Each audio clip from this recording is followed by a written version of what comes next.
stand in your love. When darkness tries to roll over my bones, when sorrow comes to steal the joy I own, when brokenness and pain are all I know, I won't be shaken. Hallelujah. Oh, gee. I love finding songs that I've never heard before. I listen to this Christian radio station is where I find them. Yeah. You know, it's all the same, so blessed be. The CSL Centers for Spiritual Living theme this month is Raise Your Voice. And we're going to explore the impact of self-awareness, boundary setting, and conflict resolution for our personal and collective well-being. And who doesn't want that? So the founder of the Science of Mind, Dr. Holmes, said, the greatest good that can come to anyone is the forming of an absolute certainty of themselves and their relationship to the universe, forever remaining in a state of calm. What if we always stayed in a state of calm? I don't know about you, but that might seem a little challenging. Yeah. Last month, we focused on fertilizing the soil of your mind garden, because we know here that change begins within. Or if you don't know that, you're going to hear about that today. I don't know if any of you from the 60s, those of you at my age, the great Indian philosopher Krishnamurti. You all remember him? I mean, I studied him a little bit. He said this, which is like all we need to know. In oneself lies the whole world. And if you know how to look and learn, the door is there and the key is in your hand. Nobody on earth can give you either the key or the door to open except yourself. Isn't that beautiful? That brings up a story, a parable about a man in prison. This was an old parable. And in this month's Science of Mind magazine, Dennis Merritt Jones wrote an article, and he talks about this parable, so I'm going to read this first. Once in ancient times, there was a man who believed he was unfairly placed in an isolated, dark, dank prison cell. There he sat in the corner, separated from the world for months, feeling depressed, resentful, and very sorry for himself. Each night after the guard fell asleep, the man leaned against the cell door, pushing it with all his might, trying to force it to open, but always to no avail. Then late one night, after months of pushing, he dropped to his knees in defeat and mumbled a humble prayer to God. Dear Lord, I've tried everything I know to set myself free. I need some guidance. Please show me the way out. No sooner had the words departed from his lips than a voice gently whispered in his ear, sometimes the way out is in. We've heard that before. Suddenly, a strong summer wind billowed through the prison, blew the cellward door inward toward him, and it opened. In his stunned disbelief, he realized that each night before retiring, the guard closed but never locked the door. The man simply hadn't been consciously aware enough to notice which way the door swung. He took a deep breath and wondered why he had so easily given so much power to the guard. The possibility that in might be the way out didn't even exist in his mind because he was so busy resisting and pushing against the door. I know none of you push against things. And so, out of the prison cell, he quietly walked away with a valuable lesson. Be not fooled by appearances. Never allow yourself to be held prisoner to a condition that has no power over you other than the power you give it. Be willing to turn within and know therein lies the answer.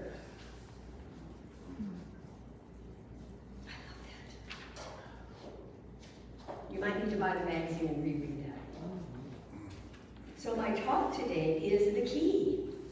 What the heck is the key to get out? The key is you. The key is your mind and your ability to be conscious and aware and present enough in the moment to see what appears to be a problem with new eyes. The real key to freedom is your consciousness. Take a breath. It's always, always our consciousness that determines our fate. Why?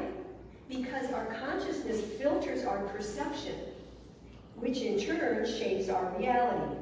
So sometimes the only way out is in. No matter what problem you are facing in your life right now, no matter what it is, or you feel stuck or there's no way out of this, your consciousness and your connection to your divine source is the key to freedom. Really, it's the master key that fits the lock to any challenge that you may encounter. That's why we come together here. That's why we study and listen and do a daily spiritual practice to connect to our source, to that power within, and use the key. Seeing through new eyes is a metaphor for having a shift in consciousness. And if you're willing to see any problem you have through new eyes, to just be curious, you will be set free. Guaranteed. I see through new eyes and I am set free. I see through new eyes and I am set free. Just imagine you put on your divine goggles. I see through new eyes and I am set free. I see through new eyes and I am set free. As our consciousness is free and clear of mistaken perceptions, old beliefs, negative patterns, a resolution to the problem will be revealed. I say this to you all the time. My formula I use is, if I could have a new thought about this condition, what would that be? So I don't push against the condition. I just ask myself, my higher self, my inner self, if I could have a new thought about this, if I could feel different about this, what would it be? It lifts you above the problem and will supply some kind of idea or inspiration, guaranteed. Florence Scovel Shinn wrote a book called The Game of Life and How to Play It. I know some of you have read it. It was written in 1925.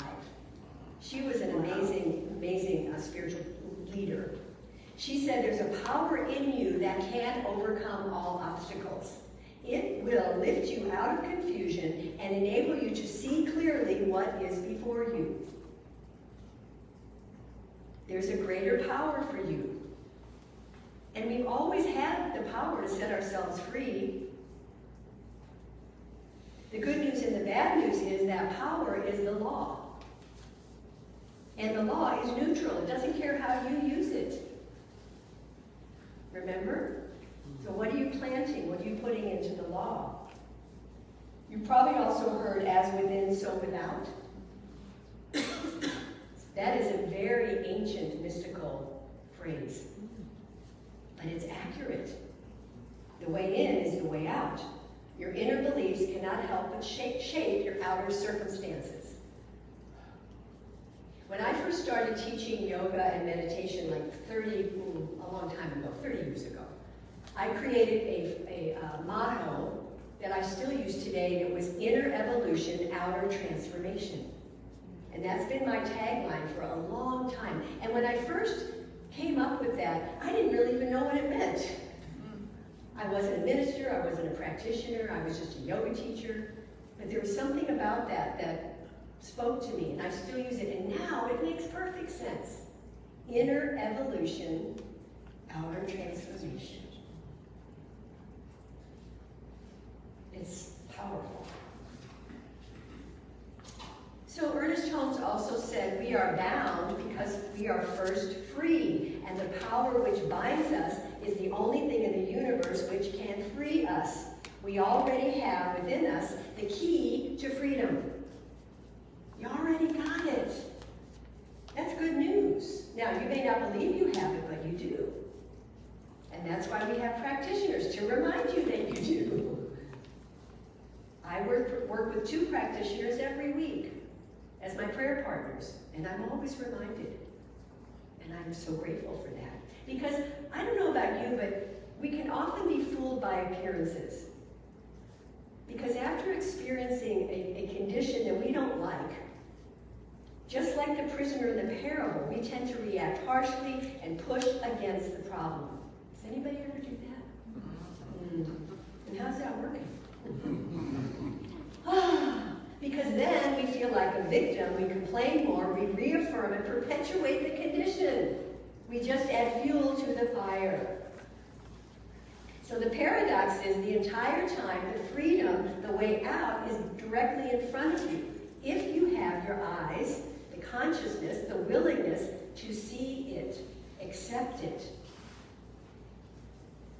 And as Krishnamurti inferred, the key is to know how to look at what lies before you, learn from it, rather than being imprisoned by it. And the operative words here are look and learn. Look and learn.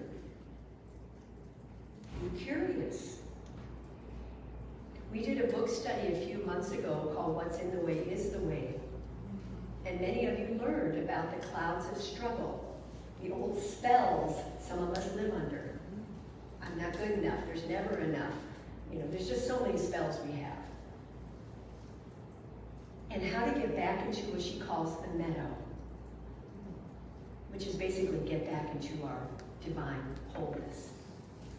And trust that there is a power within me that does know, a greater power than I am. I think of our consciousness like a sponge. It absorbs new information based on what we embrace as true and what stories we tell ourselves. So pay attention to the stories you tell yourself. Bless your heart. Be forgiving. So will a shift in consciousness magically change the outer condition? Maybe, maybe not. But the one thing it will absolutely change is your perception.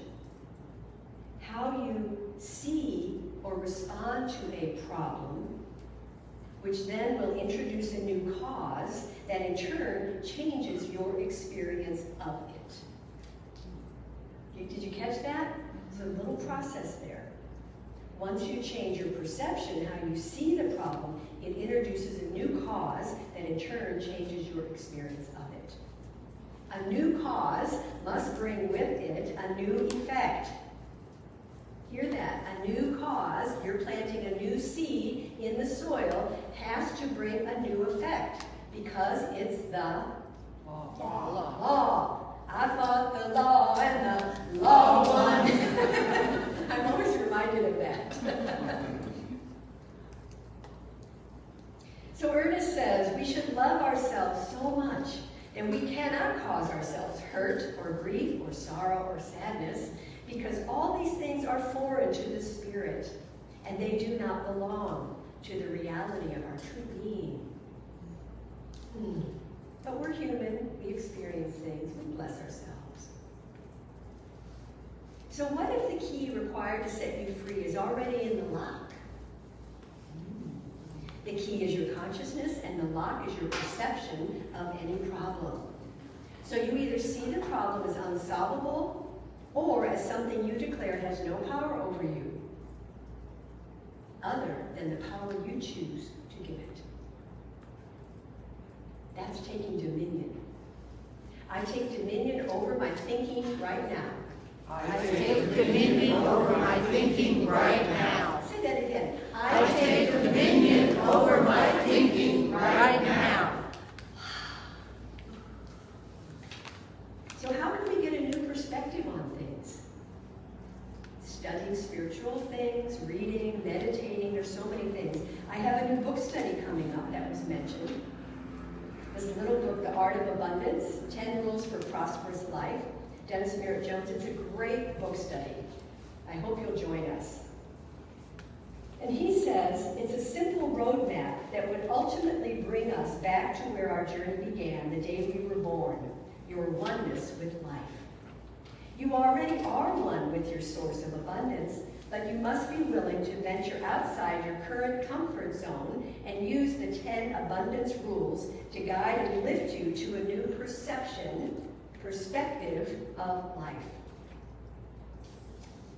These principles are: be one with life, be aware you live in an expanding universe, be accountable for your consciousness, which is responsibility, be focused, be in the flow, be passionate, be blessed, be of service, be courageous, and be a catalyst for good. I mean, those are some pretty beautiful, simple, yet maybe challenging things to really pay attention to. And in each chapter, he has the premise, the problem, the principle, the practice, and the payoff. So each chapter, we look at all of that to assist us to creating a greater flow of good in our life in ways we may have never even considered. So it's not just about money, people. You know that. The Art of Abundance. Check it out. So Dennis Merritt Jones offers us, in the Science of Mind magazine article, 5 mindfulness practices to assist us in moving towards freedom. So we're going to do that as a little process. So I invite you to take a deep breath. And if it's comfortable, go ahead and close your eyes again. And draw from your busy thinking mind into your feeling heart.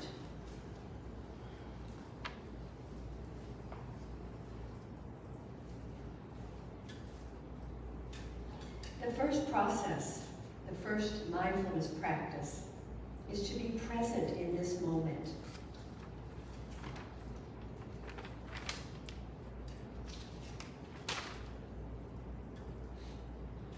The first step in setting yourself free is taken the instant you present yourself in the moment. Becoming aware in the moment is liberating because it allows you to see clearly what is happening, not only in your outer environment, but within your body and mind.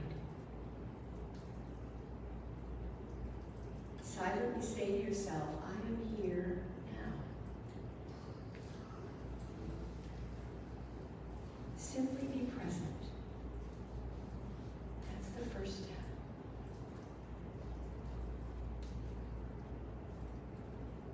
The second mindfulness practice is to get out of denial. He says it is impossible to set yourself free until you can first honestly acknowledge that you're being held captive behind the invisible bars of your current consciousness. So if you're struggling with something in your life right now, just acknowledge it, that you're being held captive by something. Because with awareness comes power. And once you take ownership of the situation, you can empower yourself to change it and see it through new eyes. So just acknowledge whatever it is. Take a breath. And the third is to challenge the problem. Courageously examine the beliefs that you embrace and see if they correspond with what's going on. And if they do, you have to challenge them. Just call them out. Call the challenge out, the problem, because it's holding you captive. Once you're present in the moment and out of denial, you automatically just give notice to the prison guard, your current consciousness, that you know there's a way out of this. So you breathe and you just acknowledge, there's a way out here. I trust that. There's a solution here. The fourth is to be open to guidance now. So rather than wasting precious hours, days, weeks, months, and years of your life pushing against this problem, which only gives it more power, right now, make the divine surrender. Not to the outer condition, but to the inner solution. Surrender right now. Invoke the awareness of God's presence within you and ask for guidance. It's in you. Show me the way in, beloved. And then be patient, have faith, breathe, and wait for that opening in consciousness to appear. It might not be right now, it might be later today. And then be willing to follow its guidance for your next step. And the last is stay conscious. Sometimes the greatest challenge is remaining awake and aware, because the collective consciousness is very seductive and tries to put us back to sleep or keep us in a cell of fear. Remembering that your mind is a container for the beliefs that form your consciousness is a lifetime practice. Knowing how to look at what lies before you in any moment determines what you will see. The only way out truly is in. Take a breath and come back.